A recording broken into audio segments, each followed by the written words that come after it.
ko po, bakit nung nangaral si Kristo dito sa lupa, hindi niya na ituro na siya ay Diyos? Eh, hindi naman yun ang mission niya, iho eh. Ang mission niya, ipakikilala niya yung Ama, hindi yung sarili niya. Sapagkat kung ako'y magpapatotoo sa aking sarili, ang aking patotoo hindi katotohanan. May ibang magpapatotoo sa akin, sabi niya. Kaya ang mission niya ipakilala yung Ama. Ngayon, yung Ama, siya naman ipakikilala. Ay ano pakilala sa kanya ng Ama? Hebreo 1. Ngunit tungkol sa anak ay sinabi, O, sabi yung Ama sa anak, ang iyong luklukan, O Diyos, ay magpakailanman. sabi ng Ama yung anak niya, Diyos eh. Kasi hindi, kung ikaw halimbawa sugo, ano ba ang gawain ng sugo? Ang sabi, ang nagsasalita sa ganang kanyang sarili, humahanap ng kanyang sariling kalwalatian. Na dapat ang humahanap ng kalwalatian niya kung sa kanya ay nagsugo, ang gayon ay totoo. So makatid, pag sugo ka, hindi yung sarili mo ipapakilala mo, kundi yung nagsugo sa'yo. Kaya tamang ipakilala ni Kristo, yung Ama, ang Diyos na iisa. Pero, nung pumanik na siya sa langit, eto naman yung mga alagad, ipinakilala naman siya na siya'y Diyos. Well, tuto ka ba ron? Pakinggan mo, nung sabihin ni San Pablo, kay Pedro muna, mas nauna si Pedro eh. Si Simon Pedro, na alipin at apostol ni Jesucristo, na nagsipagkamit na kasama namin ng mahalagang pananampalataya, sa katwiran ng ating Diyos at tagapagligtas na si Jesucristo. God our Savior, who is Jesus Christ. Niliwanag eh, ng Diyos at ng ating Diyos at tagapagligtas na si Jesucristo. Conclusive yun eh.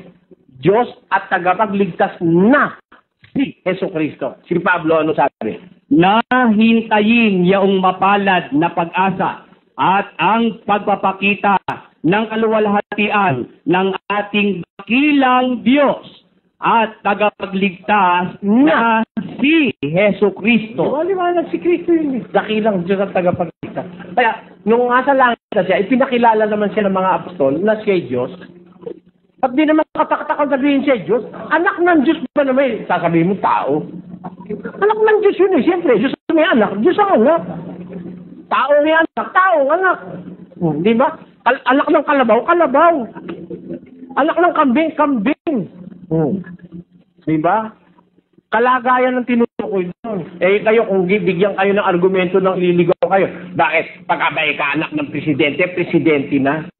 Hindi na makalagayan ng presidente. Yung presidente, tungkulin.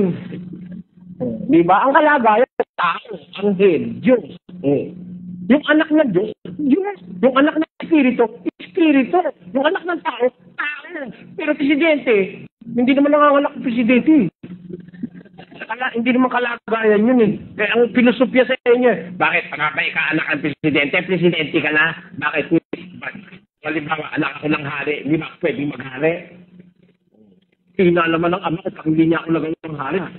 Ganun lang yun. Ang filosofyahin. Kasi ang gusto nila ganito eh.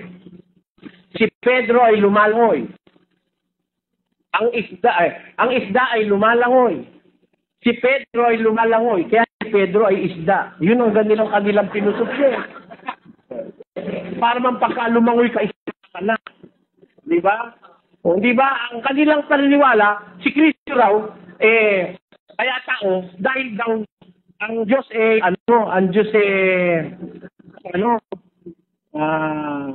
iisa lang daw ang Diyos. Ama lang.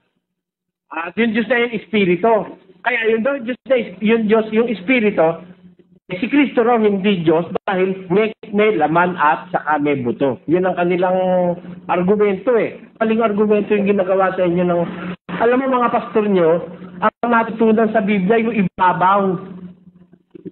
Yung ilalim din nila nakuha. Pero mo, si Kristo raw, nag-umpisa nung ipanganak ni Maria. Paano nangyari? Nag-umpisa raw si Kristo nung ipanganak ni Maria. Samantalang hindi pa nga ginagawa ang mundo, nandun na yung anak ng Diyos. 17:5. 17:3 yung tinanong sa akin, ano? O, iko man natin 5.